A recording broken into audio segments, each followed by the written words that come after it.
Bonjour.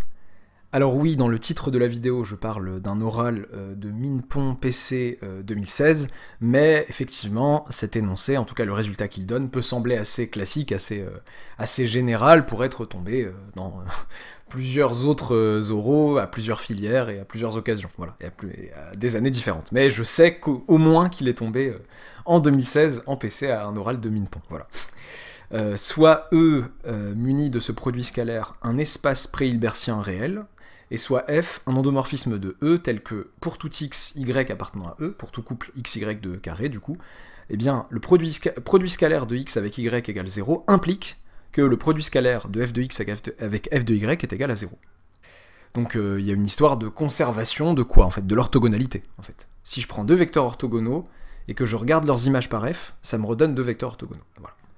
Eh bien, il s'agit de montrer que pour un tel endomorphisme, eh bien, il existe un K appartenant à R+, un réel positif, tel que, pour tout x vecteur de E, la norme de f de x est égale à K fois la norme de x. Vous pouvez vous donner... Alors, avant d'écouter peut-être une indication que je vais donner en début de correction, vous pouvez vous donner, allez, 25 minutes peut-être de réflexion et de recherche avant du coup de l'écouter, et indication... on va expliquer d'où nous vient l'idée d'une telle indication, c'est de se dire, attendez, on me donne un résultat sur de l'orthogonalité, et on veut un résultat sur les normes. Qu'est-ce que ça veut dire ça? En fait, ce résultat implique, le résultat auquel je veux aboutir, implique en particulier, donc bien sûr je ne peux pas l'utiliser, le résultat auquel je veux aboutir, mais un affaiblissement du résultat auquel je veux aboutir, ce serait de dire que si j'ai deux vecteurs x et y de même norme, alors forcément, leurs images par f ont aussi la même norme. C'est ce que je voudrais. C'est une partie de ce que je voudrais, en tout cas. Si j'ai deux vecteurs de même norme, leurs images aussi. Forcément, puisque si x et y ont même norme, eh bien, norme de f de x, ça sera k fois la norme de x, norme de f de y, ça sera k fois la norme de y, donc ils auront aussi la même norme. Donc l'indication, ça serait de considérer deux vecteurs qui ont la même norme. Voilà. C'est pas une très très grosse indication. Y a de quoi faire déjà, et avec cette indication, vous pouvez encore vous redonner allez, une quinzaine, voire une vingtaine de minutes de réflexion et de recherche avant de regarder la correction, et là, on est bon, c'est vraiment la correction. Alors, ok, donc, soit x, y appartenant à E, pardon, tel que norme de x égale norme de y. C'est bien gentil, mais moi, j'ai un résultat sur la conservation de l'orthogonalité. Où est-ce que je vois de l'orthogonalité ici? Il faut penser à des astuces de ce style, de dire attendez, mais norme de x égale norme de y, ça veut dire quoi? Ça veut aussi dire que norme de x carré égale norme de y carré. Intéressant ça. Pourquoi je fais ça? Parce que bah, y a une petite identité marquable qui est pas loin. Norme de x carré moins norme de y carré est donc égale à 0 du coup. C'est-à-dire que le produit scalaire entre x plus y et x moins y est égal à 0. Sympathique ça.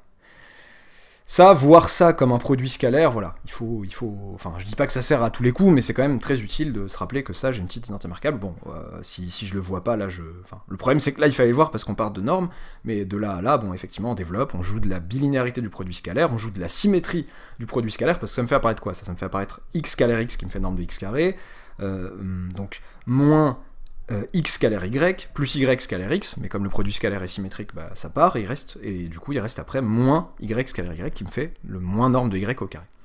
Ah, bah je tiens deux vecteurs orthogonaux. Donc, eh bien, d'après ce que nous savons sur f, eh bien, le produit scalaire entre f de x plus y et f de x moins y est aussi égal à 0. Si vous avez l'habitude de noter vos produits scalaires comme ça, là vous vous adaptez parce que l'énoncé dit ça, mais bon, je peux comprendre. Enfin, je peux comprendre. J'aurais préféré peut-être, ouais, il y a trop de parenthèses. Bon. Soit, on se débrouille plutôt bien, et alors qu'est-ce qu'on fait avec ça?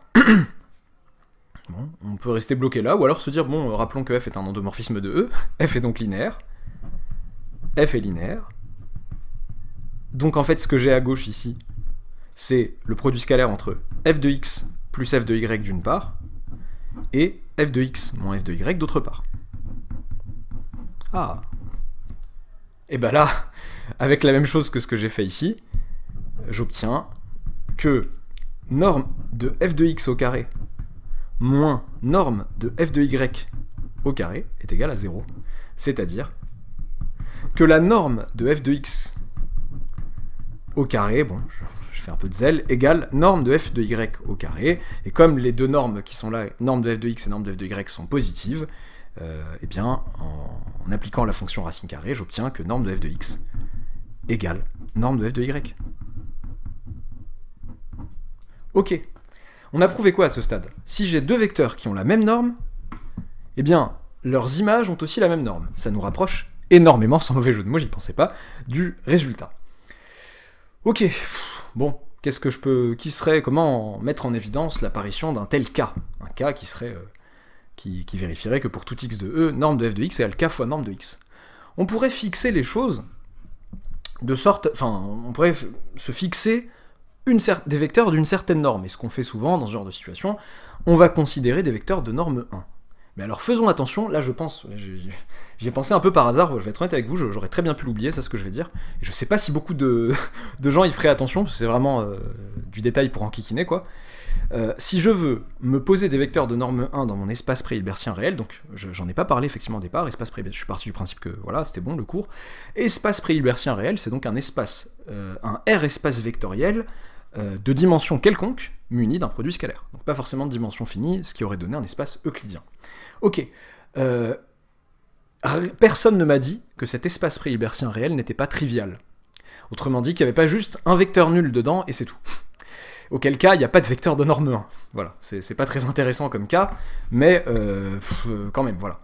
Si E est réduit à un vecteur nul, eh bien, la propriété, il existe bien, donc quel que soit x appartenant à E, donc enfin x c'est le vecteur nul du coup, norme de f de x c'est norme de f du vecteur nul, mais f du vecteur nul c'est le vecteur nul parce que f est linéaire, et donc ça nous fait 0, et ça nous fait par exemple une fois la norme du vecteur nul. Donc il existe donc une fois la norme, donc une fois du coup la norme de x du x qui est le vecteur nul.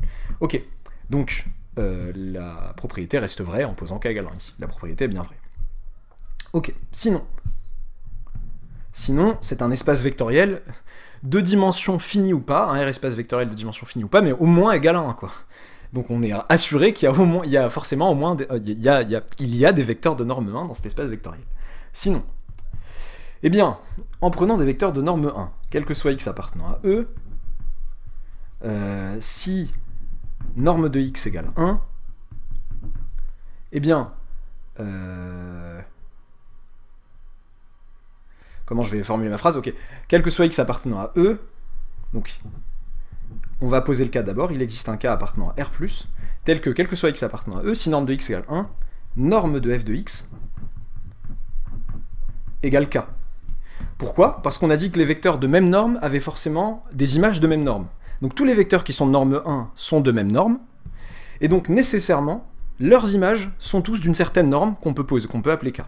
Ça, j'aurais pu aussi le dire dans le cas où il était réduit à un vecteur nul, parce que si alors, un faux implique ce qu'on veut, même dans un espace vectoriel où il n'y a pas de vecteur de norme 1, cette implication restait vraie. Ok, mais c'est ce que je veux faire ensuite qui est intéressant, c'est que maintenant, je vais prendre un x appartenant à E quelconque. Donc, si x est le vecteur nul,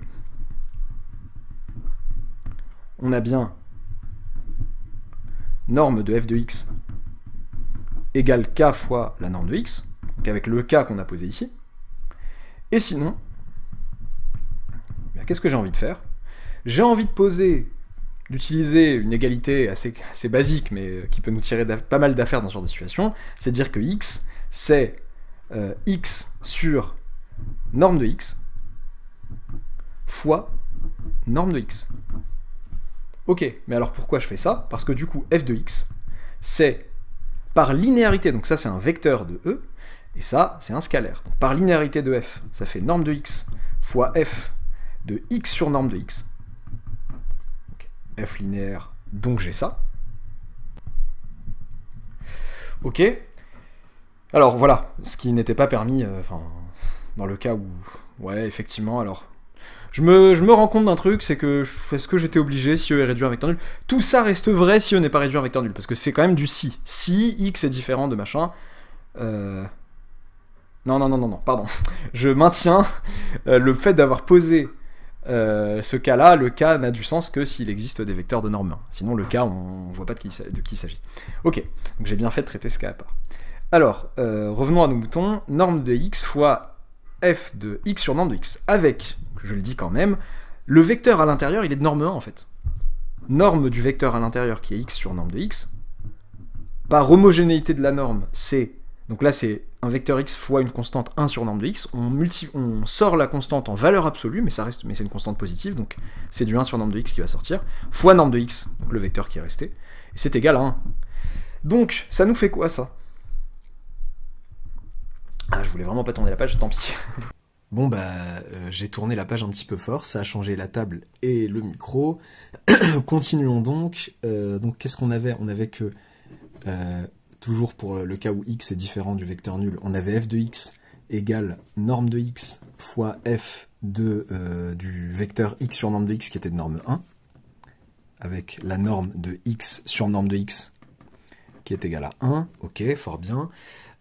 Et du coup, maintenant ce qui m'intéresse, donc ça déjà, ça prouve que la norme de ce machin, ça fait 1, que je vais m'en servir après. Non, ça fait 1, j'ai dit, ça fait K, puisqu'on a dit que tous les vecteurs de norme 1, leurs images par f étaient de norme K, d'où, maintenant, la norme de f de x.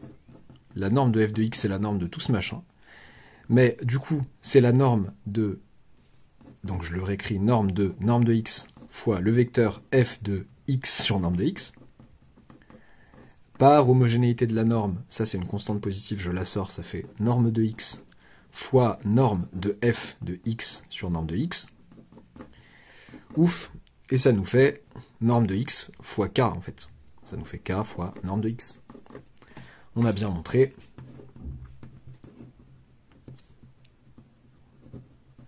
qu'il existait un k appartenant à R+, tel que, quel que soit x appartenant à E, norme de f de x égale k fois la norme de x. Voilà, n'hésitez pas à vous abonner si ce n'est pas encore fait, à liker la vidéo si vous l'avez appréciée, à la partager autour de vous. Bon, ça se partage assez difficilement des vidéos de maths, mais sait-on jamais. Et à bientôt pour une nouvelle vidéo.